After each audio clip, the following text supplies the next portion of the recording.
Thanks for the intro, Eric. I actually I put these slides together just so folks would have a little bit of something to look at other than just my face for the next 25 to 35 minutes. But probably should have included some OEDA branding. I'll say on behalf of OEDA, and hopefully, Abhisha, you can validate this statement. Is I know that the Economic Development Association values the partnership of SEDCOR, not just as an organization, but really everything that we accomplish or the things that we keep from happening in the capital are a tribute to economic development professionals around the state, whether it's at SEDCOR or other economic development agencies and partnerships, or folks at the local government. So thanks to all of you. I can't see who all's on, but for all of you who stay engaged in that process, very helpful for the relationships that we have in the Capitol with policymakers, and also when we apply a little grassroots pressure, which I like to think we did. And hopefully a few of the things I share today reflect some of that work. So,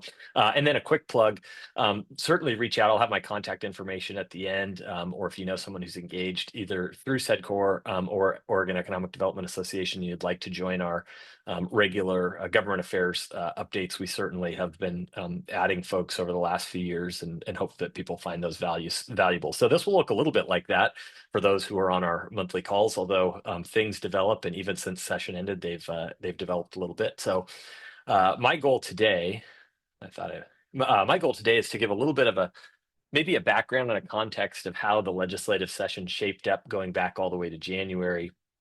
I want to touch on some of the bigger business issues or economic development issues, and then talk directly about the things that we did from an economic development association standpoint and things that we tracked. And then I think mostly some of the marginal successes, and I've got it later in a slide as we talk about looking forward, but I want to acknowledge, I think there are several legislators and policymakers, and I think even the governor's office and staff who recognize we're in I think, a challenging time for traded sector and manufacturing and the type of jobs and companies that you all working to retain and recruit. We know obviously there's been announcements about Intel, our largest employer, with some layoffs coming, but we've really seen a lot of headlines, and I want to acknowledge that over the last several months and year. With companies saying, hey, we're moving, we're relocating somewhere else, or we're just not finding it easy to do business in Oregon. And the reason I want to acknowledge that is I think continuing to share that message with policymakers that these are real decisions and these are real challenges that are, your members and all of you face every day, is how do we make sure that companies can stay here, they want to stay here, and that we start prioritizing tools that incentivize and encourage that decision-making process. So with that, it sort of transitions, I think, nicely into the political landscape in Oregon. Folks, particularly those of you in the Salem area, I think are a little more familiar with the math and the context of politics in Salem. But like it's been for the better part of a decade and a half now, Democrats have maintained complete control over the legislature. They have supermajorities in both the House and the Senate, but they had exact supermajorities this year. So that's the 3/5 membership that they would need to unilaterally do things like raise taxes. On the Senate, that's actually 18 of the 30 Senate seats, and on the House, that's 36 of the 60 Senate seats. So we've got 90 legislators overall, 60 in the House, 30 in the Senate. And then, of course, the governor's office, which has been Democratic since almost going back to when I was born. We haven't had a Republican governor since Vic Atia's final year back in 1983. So that really sets up what I think most of us are familiar with. The key kind of constituencies and bases that set the agenda in Salem are labor, organized labor, and primarily public labor between teachers, public employees, et cetera. And that's obviously a presence there in the Salem area.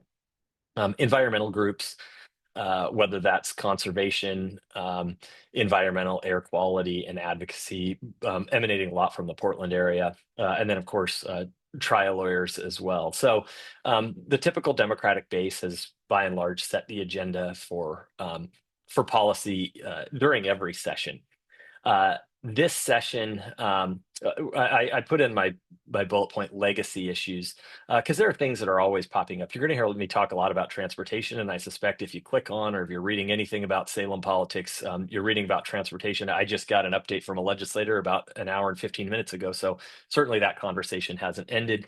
Um, but when I say legacy issues, I think one of the challenges in this session, which it was hard to really define what some of the leadership priorities were, is because so many of these things have been tackled over the course of the last 5 to 10 years, whether it's on the labor side, minimum wage and paid family leave and worker protections that have all been passed in Oregon that haven't in other places. Of course, we've got some really aggressive compared to the other states climate policies, environmental and recycling policies, Oregon's famous land use system, which always kind of hangs in the balance of every session, whether we're talking about housing or farming or semiconductor. That land use system is always a factor in Salem. Uh, and so those are pieces that make it that sort of set the game board, so to speak. But I think the overview of the session theme is first of all, even though there were supermajorities, it wasn't very clear walking in what the legislative leadership wanted to do. In past sessions, as you'll all recall, it was either, hey, we want to do something to access the CHIPS Act, so let's do a big semiconductor package. That was a big theme in 2023. The governor, after she was elected in 2022, had said, I really want to tackle housing and behavioral health and homelessness. And so that was a big theme, and that theme carried over into the 2024 session. And then in past sessions, even going back before the pandemic, it was either minimum wage or other things that you kind of knew that this is going to be a priority for the Democratic Party. That didn't really feel like it was clear going into the session what the number one, number two, number three items that they wanted to do collectively as a group were. The governor was relatively clear that she wanted to continue to make progress on housing as she had in 23 and 24. Um, so as we kind of wound our way into the beginning of the session, there was really one major theme that just sort of loomed. It wasn't about the policies that they had in front of them, but I think there was a sense as we moved into the beginning of the Trump administration and the talk around tariffs that there would be at least some economic uncertainty, if not some outright economic soft points, meaning that the state would have to think more carefully about how they allocated money for state agencies and new programs. That never really crystallizes until they get to May when they get the final revenue forecast of the biennium. But in February, we saw a little bit of it, and the state economist said, we got to wait until May till we really see what we think the impacts are going to be as we start talking about tariffs and trade and some other things. And then the other part was the federal budget, unrelated to the actual macroeconomic standpoint of what are we going to see with revenue collection, tax base, et cetera. The talk about budget reconciliation, we're still seeing that, and I'll mention that as we go ahead, was I think people felt relatively confident that we were going to see some potential changes and cuts to things like education coming from federal money, obviously Medicaid, which is going to be a big theme, I think, going forward in 2026. So legislators, I think, were a little bit, I won't say fully paralyzed, but we're cautious about how do we think about what our priorities and what we want to do when we've got all this uncertainty that may change what we think that we can do by the time we get to the end of session in May. So that was really kind of always looming these heavy clouds around the economic outlook and of course the budget and some of those federal dollars. Transportation, I'll say transportation because by now anybody who's following along knows that the session sort of ended on a sour note around the inability to pass a transportation package, and there's been some layoff announcements coming through ODOT that will likely affect pretty much every county and their maintenance and highway funding. The base level issue on transportation is that because we have such more fuel efficient vehicles, including electric vehicles, at the federal and the state level, the highway trust funds aren't covering the amount of services and infrastructure that they were. But every so many years, even in light of that, Oregon's legislature has sort of come together, 2017 being the last time, and said, hey, we can come to a way that we can pass a transportation package. Let's tell the public what we're funding. Usually, and in my experience until this session, had found bipartisan votes even to get over that supermajority threshold. They theoretically could have passed a package without Republicans, but they never have. And I think part of that is that process usually is a pretty big public relations effort out to the public to say, here's what we're going to spend, whether it's the Columbia River crossing, and the I-5 bridge is a legacy issue that people talk about. But this year it wasn't real clear other than, hey, we need some money. So transportation was kind of there, but it didn't really sort of materialize till very late in the game. And that was, I think, one of the issues with the transportation package passing ultimately. And then wildfire. Wildfire, almost universal acknowledgement amongst legislators that we need to solve wildfire. We need to have actual funding source that covers both the costs for fighting active wildfires, like we're all seeing this week here across the state, but also how do we move into a better, more resilient scenario where we're paying for things like hardening and wildfire mitigation. So it's not just about spending on the ODF budget to put fires out, but how do we reduce the amount of fires that we have? And one component of that was the repeal of the wildfire hazard maps. I'm sure there are folks who had heard or seen when they passed the wildfire package several years ago, they created these maps about risk. That created some insurance access issues. You had a ton of folks around the state reaching out to legislators. And they actually did that first passage of that repeal of the hazard maps back in March. They played a little bit of political football with it until the end, but it ultimately passed. But I think wildfire, transportation, and of course, the budget were the big themes going into the session and throughout the session. So before I get to economic development, just want to kind of highlight some general business issues and themes that I think uh, give a picture of what the both political situation is in Salem, but also things that we're going to all face, I think, as folks related to business, economic development, and how things move. I put it in. I didn't put a bullet on environmental issues. That's kind of ever present. But first, on the labor side, probably one of the more controversial bills that passed was Senate Bill 916. I ditch bill numbers once things are passed or dead because they only matter during session. But Senate Bill 916 was the unemployment for striking workers. That bill passed obviously on party lines. There were several Democrats that voted against it. It got ratcheted back. But Oregon becomes not the first state in the country that offers unemployment insurance for striking workers. But because we allow, unlike some of even our West Coast states like Washington, public employees, so teachers, state and county employees to strike, we don't have, other states don't allow them to collect unemployment. They aren't really a part of the same unemployment system. But that bill passed, and I think was a real concern and one of the real sort of divisive points between Democrats and Republicans about how we continue to create a state that looks like we're friendly to business. And then the other one that didn't get across the finish line, there were several bills around workplace standards boards, one that would have created a separate board for long-term care facilities, and then one in agriculture. And essentially, you'd have an unelected board that would be agency folks, workers' rights folks, plaintiffs' bar, and they would come in. You'd probably, whether it's long-term care, you'd put facility owners or providers, and on the ag side, you put farmers on the board. And these boards would have the ability to essentially write rules for OSHA and BOLI, and then OSHA and BOLI would have to implement those standards provided they were legal, and they would also have some authority to set wage rates. You see this in Minnesota, New York, California most recently. If folks have seen, they've created a board like this for their fast food industry.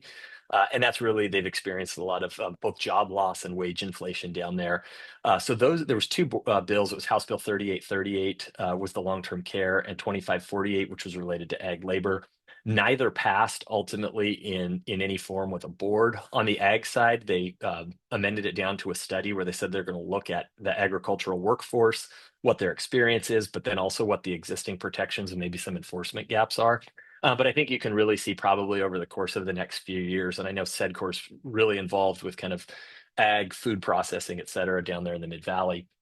But I wouldn't be shocked if you saw organized labor between the SEIU, AFL-CIO, AFSCME, others trying to bring either a ballot measure or continuing to make this push where they can have some ability to put contract terms or put economic terms directly in statute as opposed to having to organize the workforce and collectively bargain. So nothing groundbreaking passed there, but because it was in two very different sectors, long-term care and agriculture, I think organized labor is going to continue to work on that.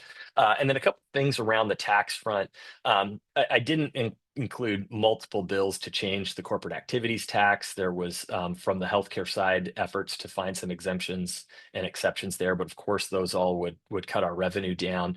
So reducing taxes is a pretty tall leap, but a couple of surprising things. If you would have asked me at the beginning of session, I would have said that it was probably a given that the state and local tax deduction or treatment for pass-through entities, where you can actually pay the state taxes at the entity level to bring down those pass-through owners' tax liability for their federal tax. I thought that would have been a given. The Senate passed it and it died at the end of session. So any of you who are part of a small pass-through entity or a business that's a pass-through entity, that is going to change. We know with the reconciliation bill that passed in the federal level, that the state and local tax deduction threshold has actually come up for individual taxpayers. But the fact that Oregon wasn't able to do that, now they may retake it up in 2026, but was a little bit surprised that they didn't keep that treatment for the SALT pass-through entities. And then the other one, they did do a little bit of change to the estate taxes, changing the thresholds and then indexing them going forward. Not entirely. It wasn't some of the wholesale estate tax changes that I think a lot of Republicans and some other business-friendly and sort of moderate Democrats wanted. But they made some progress on estate tax changes. And I think there was a pretty robust conversation in both sides, the House and the Senate revenue committees, about what are estate taxes doing. You also saw at the end, I didn't put on this, but the governor took a pretty hard stand towards Multnomah County over the income taxes, the preschool for all tax in Portland, and local income taxes. And I think there's a couple reasons for that. I think there are more Democrats starting to understand the risk of tax base erosion as opposed to collection and rates.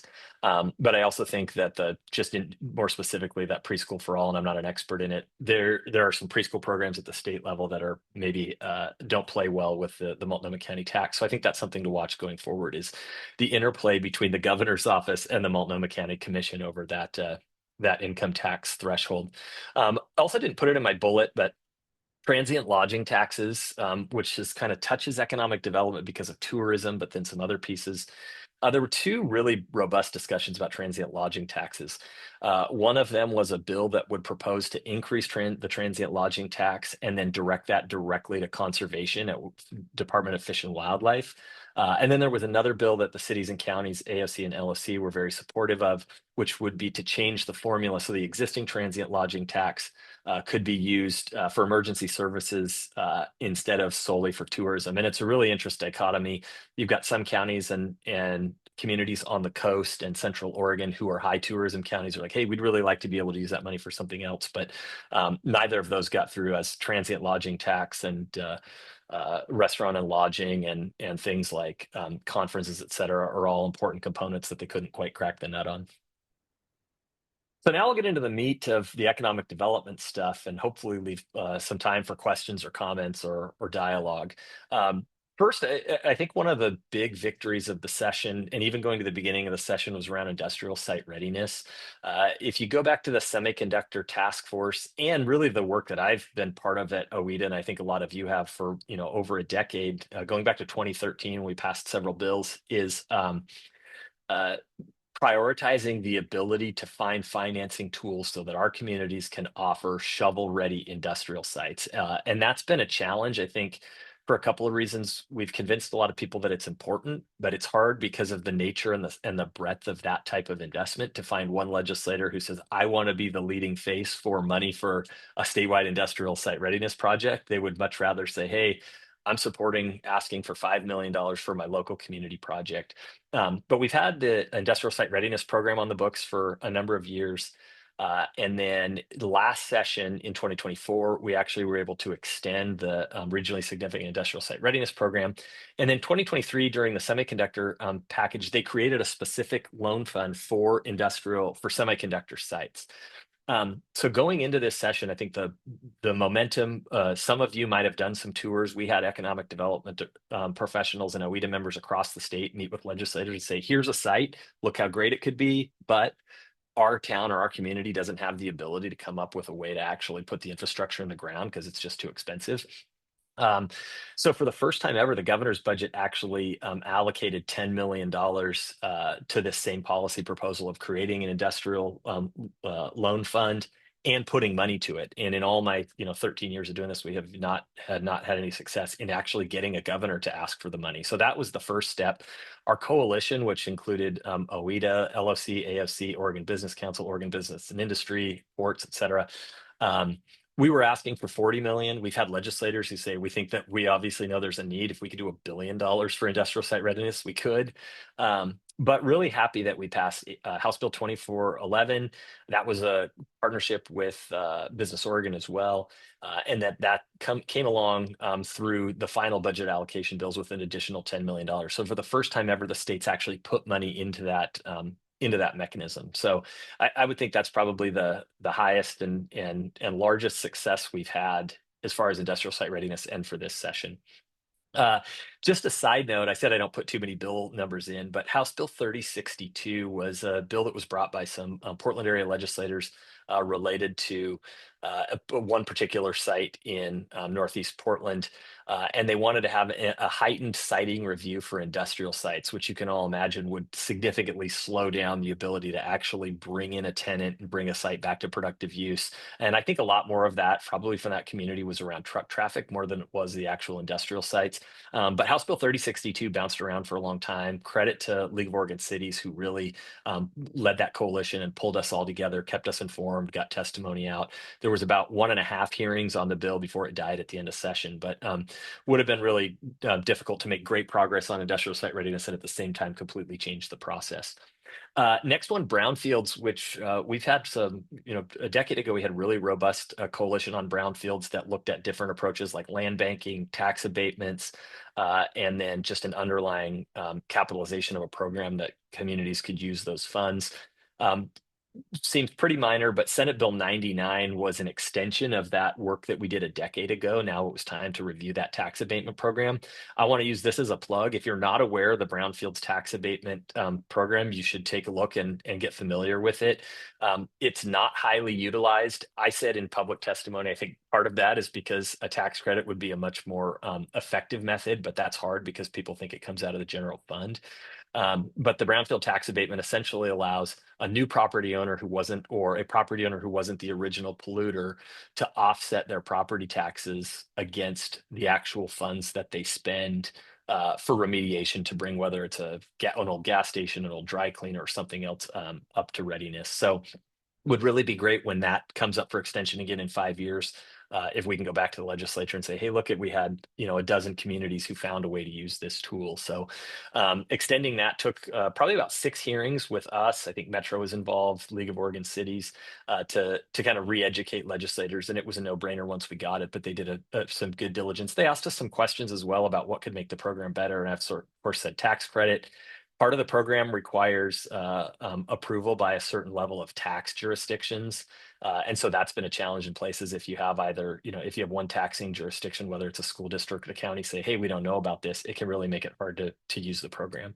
And then through another budget mechanism, the Brownfields Redevelopment Fund that Business Oregon operates, we did get another $10 million in lottery bonding back into that fund to keep that work rolling. So hopefully, Brownfields is a nice place where we get to work. It's not sort of business first, whether it's land use or environmentalists, where I think a lot of people come together and say, this is something we all agree on. And then the Special Public Works Fund, which we're every session going back and making sure we keep capital in it. That does infrastructure projects that cities and counties can access. There's another 10 million, a component of it that's for levies specifically, but I just lumped in the $20 million of work. These were all asks that throughout the budgeting process, OEDA, League of Oregon Cities, AOC, others were making these specific asks that we made these investments. So a little bit about some of the challenges. There was, even to the last night, and if you follow OEDA, we did a retraction. There was a large understanding that we thought we would get change. There were several bills that were affectionately referred to as fish and chips. Chips being one that would allow greater access specifically for semiconductor to grant funds for those who were getting the federal grants, and fish taking the current grant program that was for semiconductor creating in 2023 and expanding it to all the rest of the targeted sectors that Business Oregon has identified. We thought that would come along with at least $10, $15 million. Unfortunately, because the bills didn't pass, the existing fund, any funds that weren't used have to go back. So I think there was some disappointment that we didn't make some progress in expanding or broadening the access to some of those mechanisms they made as part of that semiconductor program. But I think that conversation is going to continue. I hope and I suspect that Business Oregon will continue to talk about that. And it was a high priority for the Economic Development and Small Business Chair, Daniel Wen, representative out of Lake Oswego, who really wanted to focus on doing that. And I think is one of at least half a dozen legislators, Senator Janine Solomon out in the Hillsborough area, Mark Meek, the head of the Revenue Chair in the Senate, come to mind. We've got a few legislators in leadership, Democrats in leadership, who are starting to say, wait a minute, we got to do some things for economic development because we're starting to see this erosion, and what can we do? And I thought that was one that was on there. So that did not pass, but it was part of the discussion. And then one that did, and I'd have to go back and see if I saw the SEDCOR logo on it, but I know EDCO was involved and GPI was involved. My firm, we work with biotech quite a bit, but there was two bills that Representative Daniel Wen brought. He brought House Bill 2417, which would have supplemented the funding through Oregon Inc. that goes to the Centers for Innovative Excellence. Those are our incubators like Otrati, Onami, that do specifically targeted incubator space for emerging companies. That grant program has changed over the course of the last 6 years, and of course, the cost and expenses for both, land and equipment and keeping people going goes up. So the ask was to supplement that program by $6 million. Ultimately, they invested 3.2, two of it being, I think, dedicated for a Business Oregon position, which is good to have somebody specifically there to help dole out these grants. But there's still some work to come in the interim to see how they actually, Business Oregon operates that, and Oregon Inc. operates that additional $3 million they got. But hopefully it brings the base. So we're focusing on really like startup level innovation. Related to that was another one, House Bill 2418, which was a $3 million ask for supplementing SBIR grants. For those who have the federal SBIR grant, there's certain things they can't use those for, like protecting intellectual property. This would have created some matching funding to match that SBIR program, and it didn't pass. But you'll actually see if you like searching the legislative information site, 2417 itself didn't pass, but through the budget bill, House Bill 5006, they posted the additional $3.2 million to the Centers for Innovative Excellence. So I think that was a testament to legislators. One, they always like innovation and startups. I sometimes say legislators all love startups. They don't necessarily love the big companies, and then they've got to figure out how to grow it. So we can't have just two little barbells. We've got to have the whole spectrum of companies from small startup, mid-sized to large. But at least a testament to them buying into something and supplementing some of the work Business Oregon does. So I wish I had a longer list of successes, but I think those were some pretty good successes given the budget challenge that we got money for a handful of, and if you total it up, of around $15 million outside of some of the port investments for like Coos Bay or Port of Portland. We really got some specific economic development money tailored in a session where there just really wasn't that much money that was available to be sent to supplemental or additional programs and requests.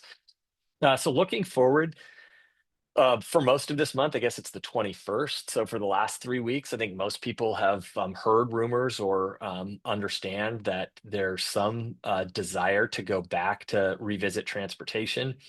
That process went down in flames, starting from a very large, a 15-cent gas tax increase with new registration fees, payroll taxes for transit, all things that I think people, not, I wouldn't say across the political spectrum, but many legislators think are important.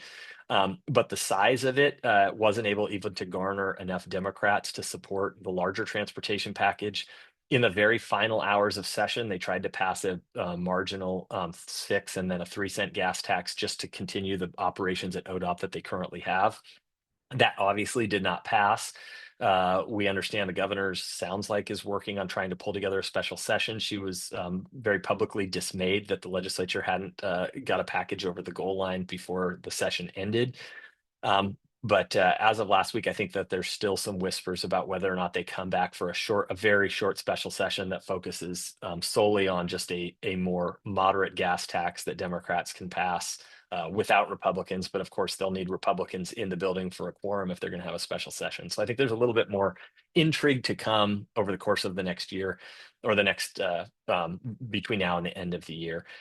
The other piece with that I think is a little bit interesting. I already talked about the oncoming changes to Medicaid and Medicaid cuts and education cuts. I think it's going to be interesting to see how much focus legislators can maintain on transportation while they now have some larger kind of macro and federal issues they may have to deal with, whether they do it in a special session or in 2026. But how much that focus remains on transportation as some other intervening challenges emerge, I think is going to be something to watch. Regulatory issues, I mean, there's a ton of them. Obviously, there's new bills that'll have new rulemaking, et cetera. But there's a couple that have hit on economic development that at least as of a year ago, OEDA was active on. First of all, it's the Climate Protection Program, which after the cap and trade debacles of 19 and 20, Governor Brown issued her executive order. Department of Environmental Quality created a climate protection program, which isn't really a cap and trade program. It's a cap, and then the revenue gets sent off to through DEQ to organizations engaged in environmental justice. That program was thrown out by the court in December of 2023, and then last year DEQ spent a lot of time re-implementing that program with new rules. It has not yet been challenged, but there was a lot of talk during the transportation discussion about how the revenue from a program like that could be put towards transportation infrastructure, whether you call it green energy or more less fossil fuel dependent transportation infrastructure, transit, et cetera. So I think more legislators are interested in revisiting that program. They did pass out of the House a resolution that didn't ultimately pass that said their intention was to to get rid of that program, replace it with a cap and trade program. They didn't say this implicitly, but I think the understanding is you would have a cap and trade program that links with the markets in Washington and California for those instruments that you can buy to trade with. But I think that there's more to come on that, particularly as they look at it as a revenue source. But there's a lot of businesses, including many of our utility partners, who are concerned about how that program looks. And then recycling modernization. Just at the beginning of this month, a massive recycling program kicked in, which puts a fee structure on manufacturers and producers of materials. They pay fees. That helps the local governments and the waste haulers find end markets for those products to try and offset the costs for recycling or reduce the amount of waste that's in the stream. That's a new program. Those bills just went out at the beginning of the month, and I think you're going to have a lot more companies and producers, and then maybe ultimately consumers say, wait a minute, is this the best way to organize our recycling? And some legislators talked about that as well, both that impact manufacturing either on the front end or the back end through recycling. And then, of course, the cap and trade or climate protection program, certainly for large emitting sources that and anyone who's buying fuel could have an impact. So I think those are two that are going to kind of hit the intersection of manufacturing, economic development, transportation, and then, of course, just state funding. I already mentioned it. It looks like it's in large, enormous font on my screen, but the business and manufacturing erosion, I think if we're doing our jobs as economic development representatives, I think we have to have some similar talking points where we talk to all policymakers and say, the best way to generate the funds we need for schools, et cetera, is by having a robust economy with lots of jobs, sticky jobs, traded sector jobs that stick around. And going back to the first Intel announcement way back in before the Semiconductor Task Force started its work in, I think, 2022, it feels like there's a more critical mass of folks starting to say, hey, we got to make sure that we're protecting Oregon's economy. We've done a lot of work on the environmental protection side. We've done a lot of work on the labor protection side, but how do we make sure that we have businesses that say we can either stay here and do business, or this is a place that we want to come and invest in without having to worry about those regulatory challenges that don't exist other places. So I put the bullet point on there because I'm looking forward. I think that's going to be a larger and broader discussion. And then ballot measures. We won't see ballot measures. There's plenty of time to collect signatures, but we know that there's a few already. There's an initiative, Petition 45, which would create a right to a clean, safe, and healthy environment.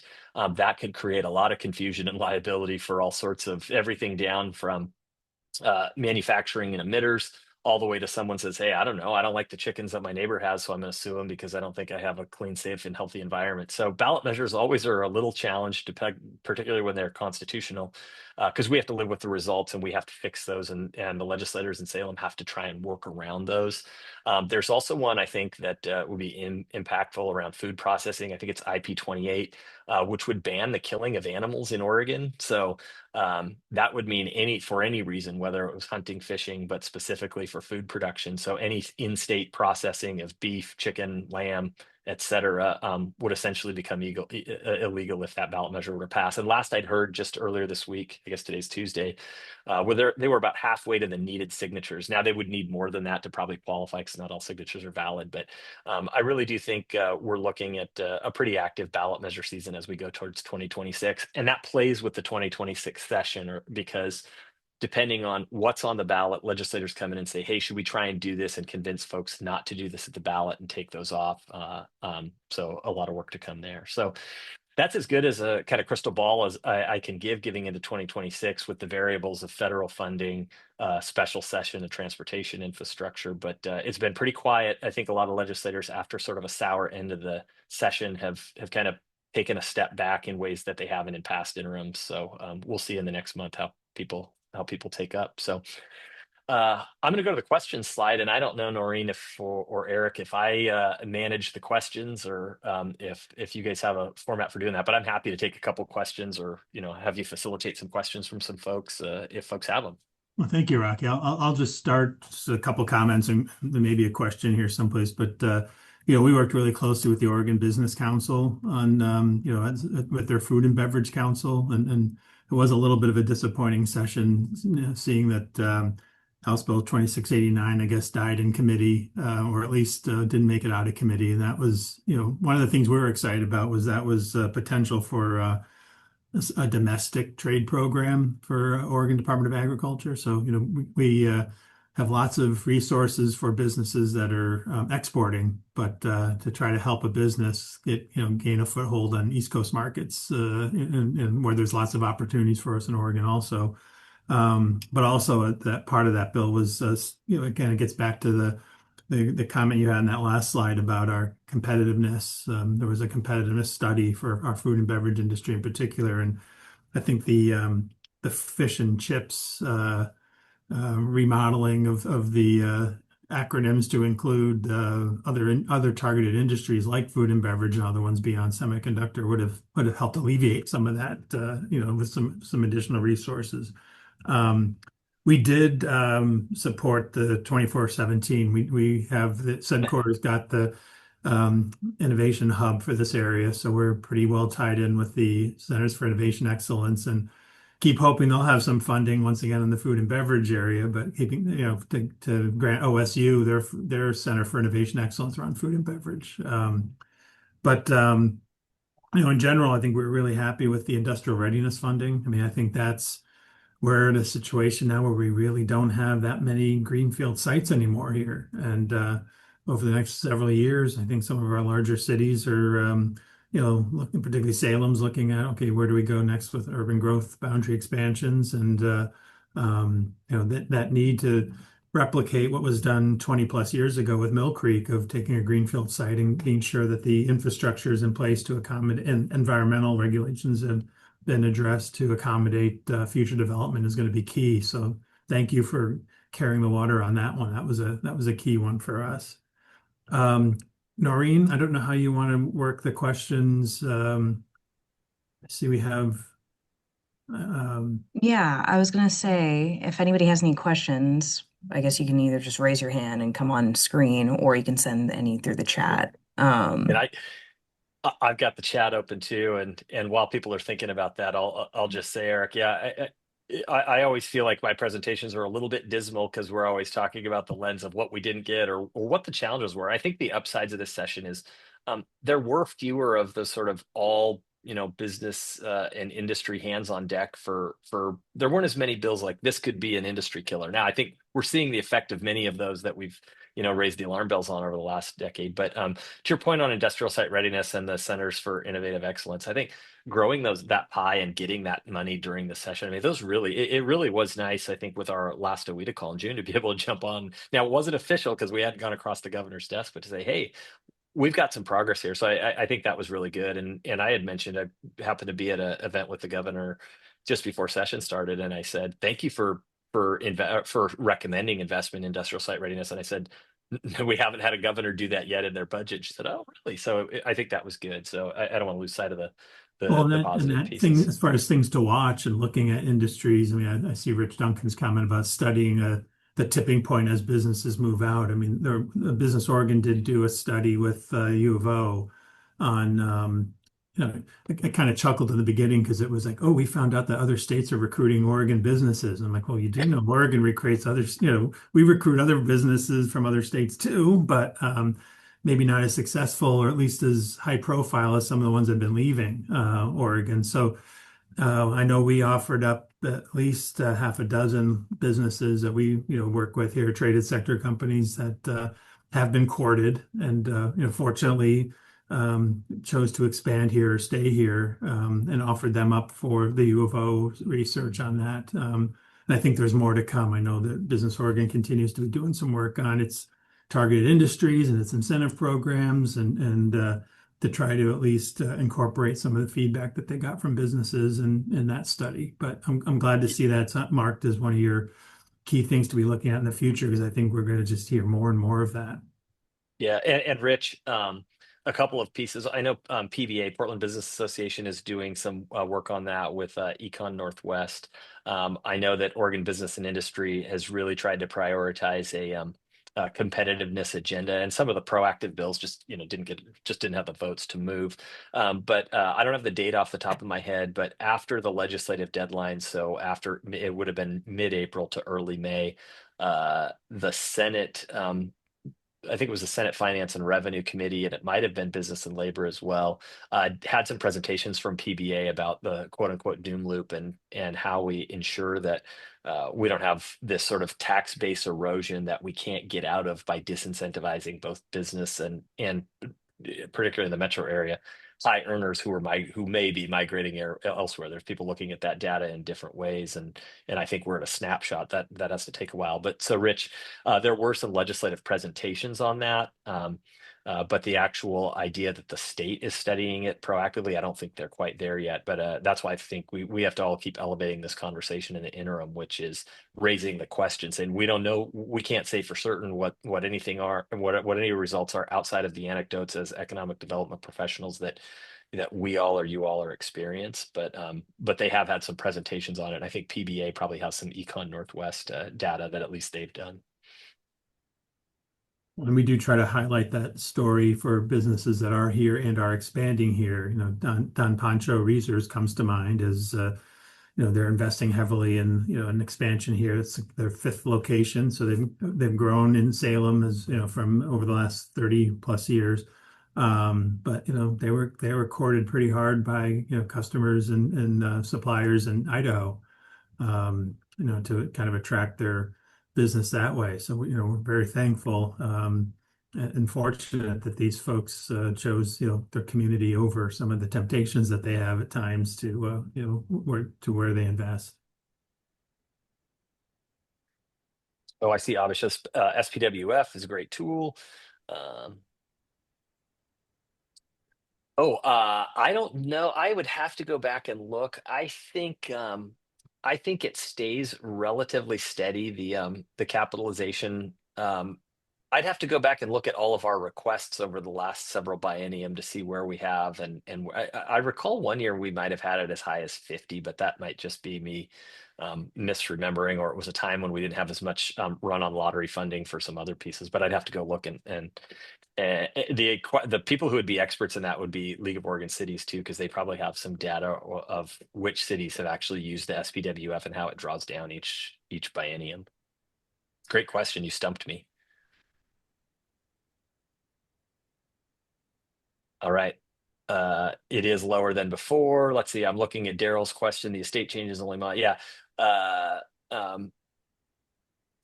Momentum for meaningful changes to estate tax in the future. I think, Daryl, the only bright spot I'll give there is if you ask me whether or not I thought they would actually successfully change the estate tax at all, I would have said I think it's a high hurdle for leadership in Salem.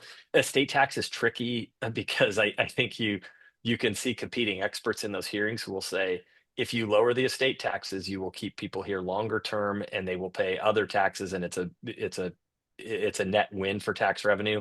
But of course, you have folks on the other side who say, oh, we're just giving away this money and it reduces our state coffers.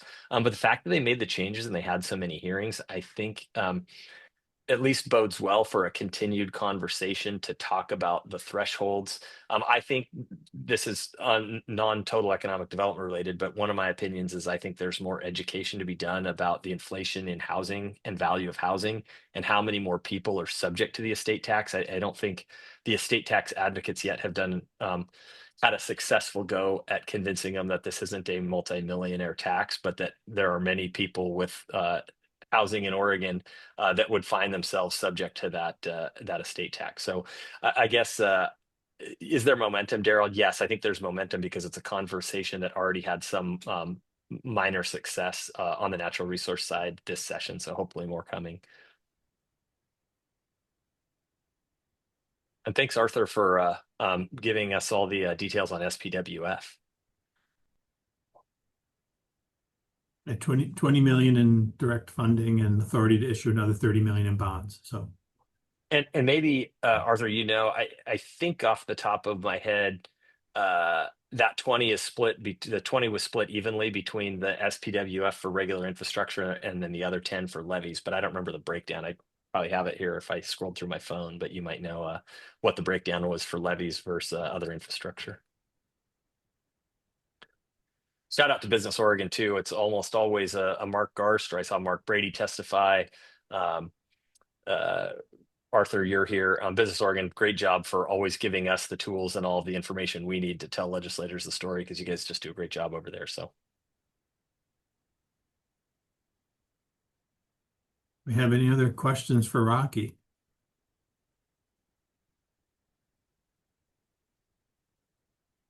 Well, Rocky, we really appreciate you taking the time to sit down with us and kind of review what's happened over the last several months. I know it's a very hectic beginning of the year and actually end of the last year.